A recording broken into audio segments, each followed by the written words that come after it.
हो गई है पीर पर्वत सी अब पिघलनी चाहिए। हो गई है पीर पर्वत सी अब पिघलनी चाहिए। इस हिमालय से कोई गंगा निकलनी चाहिए। नमस्कार मित्रों, my dear Mukesh Kumar Tiwari, my dear friend Mukesh Kumar Tiwari हर रोज़ आपके लिए एक नई कहानी लेकर हम आते हैं।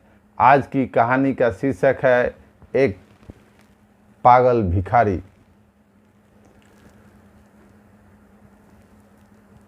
आप अगर हमारे YouTube channel motivational speaker Mukesh Kumar Tiwari पर नए हैं तो आप इसे लाइक, सब्सक्राइब और शेयर करना न भूलें। आइए देखते हैं, आज का कहानी का शीर्षक है एक पागल भिखारी। जब बुढ़ापे में अकेला ही रहना है तो औलाद को क्यों पैदा करे और उन्हें काबिल बनाए जो हमें बुढ़ापे में दर दर की ठोकरें खाने के लिए छोड़ दे। क्यों दुनिया मरती है औलादों के लिए, जरा सोचिए इस विषय पर। जीवन के प्रति एक नया दृष्टिकोण आपको प्राप्त होगा और समय निकालकर सुनिए। हमेशा की तरह एक डॉक्टर साहब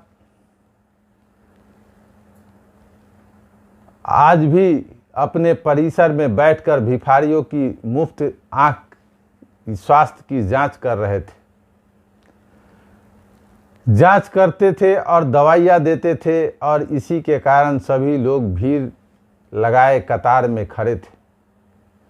अनायास सहज ही डॉक्टर साहब का ध्यान एक बुजुर्ग की तरफ गया जो करीब ही एक पत्थर पर बैठे हुए थे।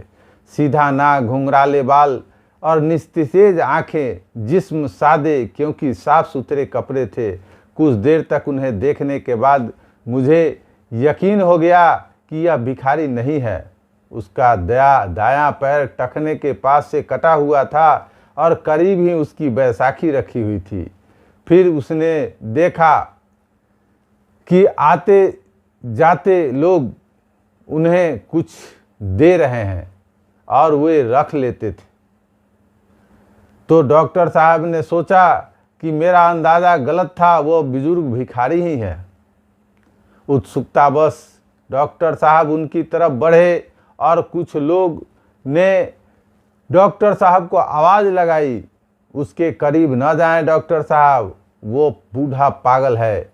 लेकिन डॉक्टर साहब उनकी आवाज़ को नज़रअंदाज करते हुए उसके पास गए और सोचा कि जैसे दूसरे के सामने वे अपना हाथ फैला रहे थे वैसे ही मेरे सामने भी हाथ फैलाएंगे। लेकिन डॉक्टर साहब का अंदाज़ा फिर चूक गया, उनके सामने हाथ नहीं फैलाए। डॉक्टर साहब उनसे बोले कि बाबा, आपको कोई शारीरिक परेशानी है क्या? मेरे पूछने पर वे अपनी बैसाखी के सहारे धीरे से उठते हुए बोले, good afternoon doctor, I think may have some eyes problem in my right eyes. इतनी बढ़िया अंग्रेजी सुन के अवाक रह गए डॉक्टर साहब। फिर उनके आंखें देखी और पका हुआ मोतियाबिंद था। उसकी आंखों में मोतियाबिंद है बाबा, ऑपरेशन करना होगा। बुजुर्ग बोले, oh cataract, I had cataract operation in 2014 for my left eyes in Ruby hospital. Doctor साहब पूछे, बाबा आप यहाँ क्या कर रहे हैं? बुजुर्ग बोला, मैं यहाँ रोज ही 2 घंटे भीख मांगता हूँ। मैं ठीक है, लेकिन क्यों बाबा? डॉक्टर साहब बोले, मुझे लगता है कि आप बहुत पढ़े लिखे हैं। बुजुर्ग हंसे और हंसते हुए बोले, पढ़े लिखे? मैंने यानी डॉक्टर साहब ने कहा कि आप मेरा मजाक उड़ा रहे हैं बाबा। बाबा बोले, oh no doctor, why would sorry if I hurt you. Doctor बोले हार्ट की बात नहीं है बाबा, लेकिन मेरी कुछ समझ में नहीं आ रहा है। बुजुर्ग बोले समझदार भी समझ कर भी क्या करोगे डॉक्टर। अच्छा ओके चलो हम उधर बैठते हैं, वरना लोग तुम्हें भी पागल ही कहेंगे। फिर बुजुर्ग हंसने लगा। करीब एक वीरान सी टपरी पर थी, वहाँ वह दोनों जाकर बैठ गए। Well doctor, I am mechanical engineer, बुजुर्ग ने अंग्रेजी में ही शुरुआत की। डॉक्टर, मैं कंपनी में सीनियर मशीन ऑपरेटर था। एक नए ऑपरेटर को सिखाते हुए मेरी पैर मशीन में फंस गया और बैसाखी हाथ में आ गई। कंपनी इलाज का सारा खर्च किया और बाद में कुछ रकम सौंपी और घर बैठा दिया, क्योंकि लंगड़े बैल को कोई काम पर नहीं रखता। फिर मैंने उस पैसे को अपना एक छोटा सा वर्कशॉप डाला। अच्छा घर लिया। बेटा भी मैकेनिकल इंजीनियर था। वर्कशॉप को आगे बढ़ाकर उसने एक छोटी कंपनी और डाली। मैं चकराया, बोला बाबा तो फिर आप यहाँ इस हालत में कैसे? डॉक्टर साहब ने पूछा। बुजुर्ग आदमी बोला मैं किस्मत का शिकार हूँ। बेटे ने अपना बिजनेस बढ़ाने के लिए कंपनी और घर दोनों बेच दिया। बेटे की तरक्की के लिए मैंने कुछ नहीं कहा। सब कुछ बेच बाच कर वो अपनी पत्नी और बच्चे के साथ जापान चला गया और जापानी गुड्डे गुड्डी यहाँ रह गए। ऐसा कहकर बाबा हंसने लगे। हंसना भी इतना करुणा हो सकता है कि डॉक्टर साहब को पहली बार अनुभव किया। फिर बोले लेकिन बाबा आपके पास तो इतना हुनर है कि जहाँ लात मारेंगे वहाँ पानी निकाल देंगे। अपने कटे पैर की ओर ताकते हुए बुजुर्ग ने बोला लात क्या और कैसे मारूं, बताओ मुझे। बाबा की बात सुनकर डॉक्टर साहब खुद भी शर्मिंदा हो गया और बोला मुझे बहुत बुरा लगा। प्रत्यक्ष में बोला आई मीन बाबा आज आपको कोई भी नौकरी दे देगा, क्योंकि अपने क्षेत्र में इतने सालों का अनुभव जो है आपके पास। बुजुर्ग बोले यस डॉक्टर, इसी वजह से एक वर्कशॉप में काम करता हूँ और 8,000 रुपया तनख्वाह मिलती है मुझे। मेरी तो कुछ समझ में नहीं आ रहा था, यानी डॉक्टर साहब के कुछ समझ में नहीं आ रहा था। वे फिर बोले फिर आप यहाँ कैसे? बुजुर्ग बोला डॉक्टर, बेटे के जाने के बाद मैंने एक चौल में एक टीन का छत वाला किराया पर मकान लिया। वहाँ पर मैं और मेरी पत्नी रहते हैं। उसे पैरालिसिस है और उठ बैठ नहीं सकती है। मैं 10 से 5 नौकरी करता हूँ और 5 से 7 भीख मांगता हूँ और फिर घर जाकर तीनों के लिए खाना बनाता हूँ। आश्चर्य से डॉक्टर ने पूछा बाबा अभी तो आपने कहा था, बताया कि घर में आप और आपकी पत्नी हैं, फिर ऐसा क्या हो गया? ऐसा कहा कि तीनों के लिए खाना बनाते हैं। बुजुर्ग आदमी ने बोला डॉक्टर, मैं बचपन में ही मेरी माँ का स्वर्गवास हो गया था और मेरा एक जिगरी दोस्त था। मेरा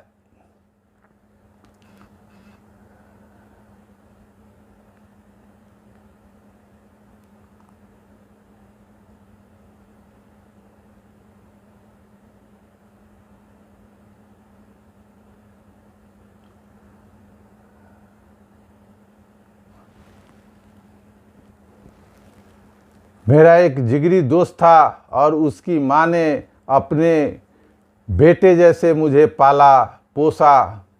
2 साल पहले मेरे उस जिगरी दोस्त का हार्ट अटैक से निधन हो गया।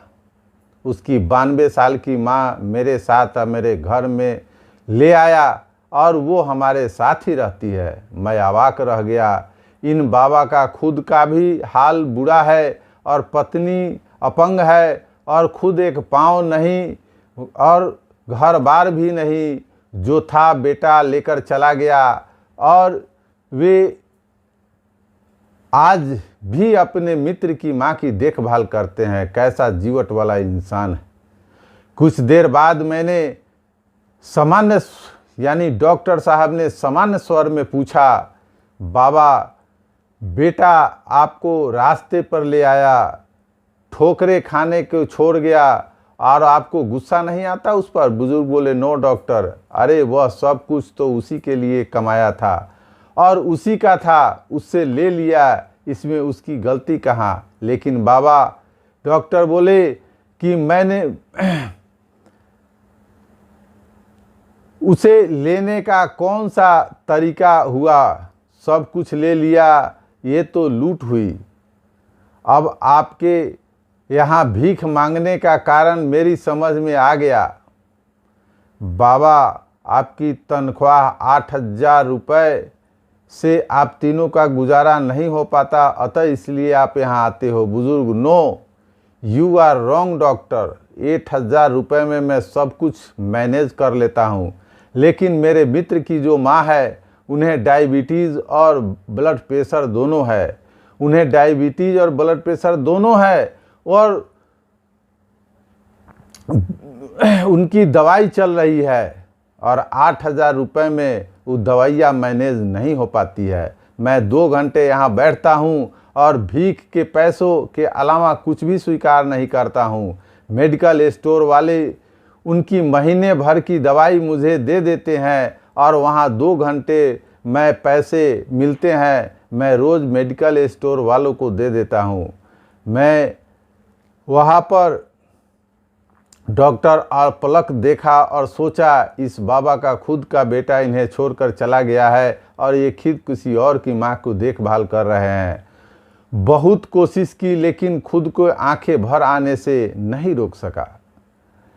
भरे गले से डॉक्टर ने पूछा कि बाबा, किसी दूसरे के माँ के लिए आप यहाँ रोज़ भीख मांगने आते हो?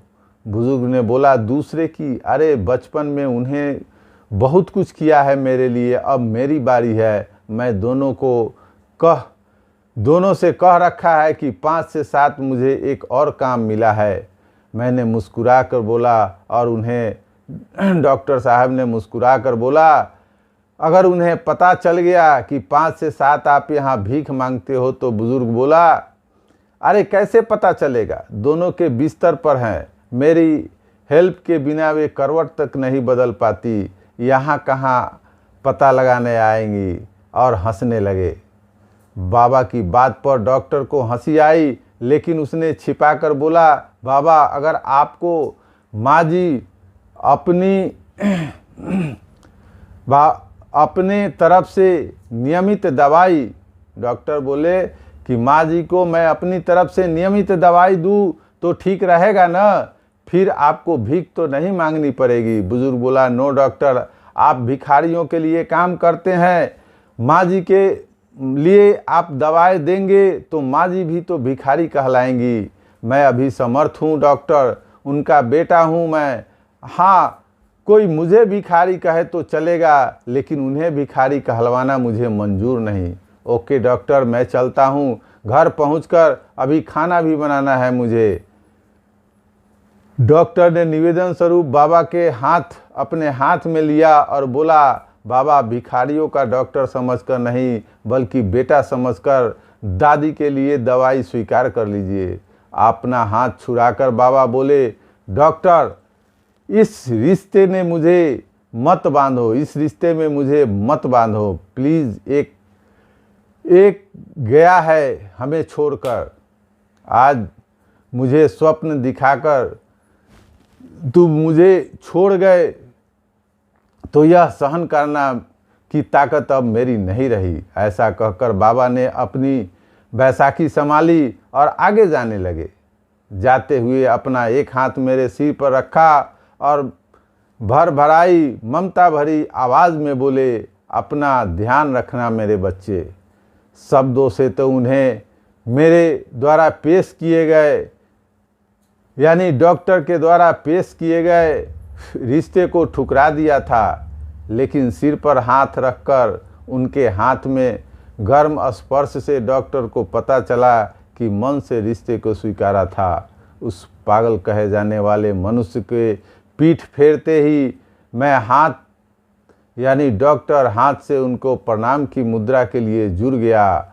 और माय डियर फ्रेंड, हमसे भी अधिक दुखी और अधिक विपत्ति परिस्थिति में जीने वाले ऐसे लोग हैं जो इन्हें देखते हैं हमारे दुख कम प्रतीत होते हैं और दुनिया को देखने में हमारा नज़रिया बदल देते हैं। हमेशा अच्छा सोचे, हालात का सामना करे। हमारे कहानी से कुछ मिले ना मिले तो जीव मात्र पर दया करना और परोपकार की भावना बच्चों में ज़रूर दें। बुज़ुर्ग हमारी मजबूरी नहीं, जिम्मेवारी है। कहानी को आगे अपने मित्रों को ज़रूर फॉरवर्ड करें अगर अच्छा लगे तो। माय डियर फ्रेंड, अगर हमारे YouTube channel motivational speaker Mukesh Kumar Tiwari को अभी सब्सक्राइब नहीं किया है तो सब्सक्राइब ज़रूर कर ले, साथ में इसे ज़्यादा से ज़्यादा शेयर करें ताकि सभी के पास पहुंच सके। थैंक यू, गुड मॉर्निंग, नमस्कार।